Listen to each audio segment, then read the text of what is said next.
তোমাদেরকে তো অনেক কিছুই চিকেন রেসিপি শেয়ার করেছি, তো ভাবলাম আজকে একটু চিকেন 65 রেসিপি শেয়ার করা যায়। তো আমি মার্কেট থেকে প্রথমে বনলেস চিকেন কিনে নিয়ে এসেছিলাম।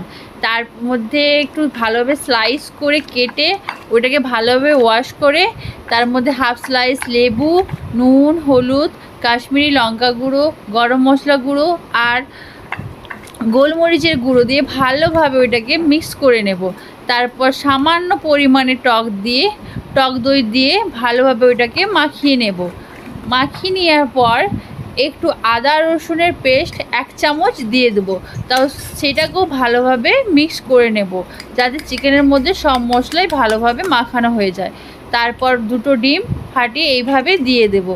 যখন আমি 2টো ডিম দিয়েছিলাম তখন পাত্রটা একটু ছোটো পড়ে গেছিলো, তো সেই জন্য আমি একটা বড় পাত্রের মধ্যে এটাকে ঢেলে দিলাম।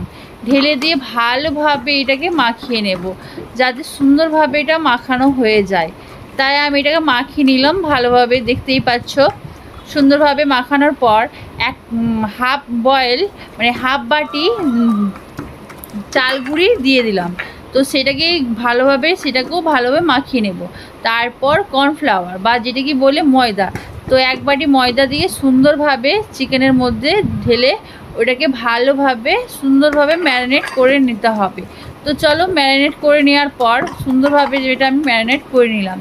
তারপর যে ম্যারিনেট করা মাংসটা আবার সেই সেম পাত্র, মানে যে পাত্রটা আমি করেছিলাম সেই পাত্রের মধ্যে ঢেলে দিলাম।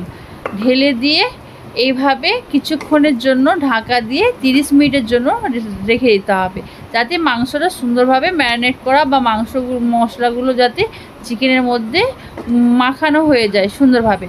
তারপর একটি কড়ার মধ্যে তেল গরম করবে। তেল গরম হয়ে যাওয়ার পর সেই ম্যারিনেট করা চিকেনগুলোকে এইভাবে ছেড়ে দিতে হবে গরম তেলে। মনে রাখবে, যখন চিকেনগুলো ফ্রাই করবে তখন কিন্তু হালকা ফ্লেমে চিকেনগুলোকে ভেজে নেবে, না হলে হাই ফ্লেমে ভাজলে চিকেনগুলো শুধু উপরেই লাল হবে কিন্তু ভেতরে কাঁচা রয়ে যাবে। তাই প্রত্যেকটা চিকেন কিন্তু হালকা ফ্লেমেই ভেজে নিতে হবে। তো চিকেনগুলোকে সুন্দরভাবে হালকা ফ্লেমে এইভাবে ভাজতে হবে। যখন দেখবে চিকেনগুলো এইভাবে লাল হয়ে গেছে তখন ওইটাকে তুলে নিতে হবে। তো আমার প্রথম তেলে সবটা ভাজা হয়নি, তাই সেকেন্ড তেল মানে আরেকবার পরের চিকেনগুলোকে ঠিক এইভাবেই ভেজে নেব হালকা ফ্লেমে, একদম হালকা ফ্লেমে চিকেনগুলোকে সুন্দরভাবে ভেজে নেব।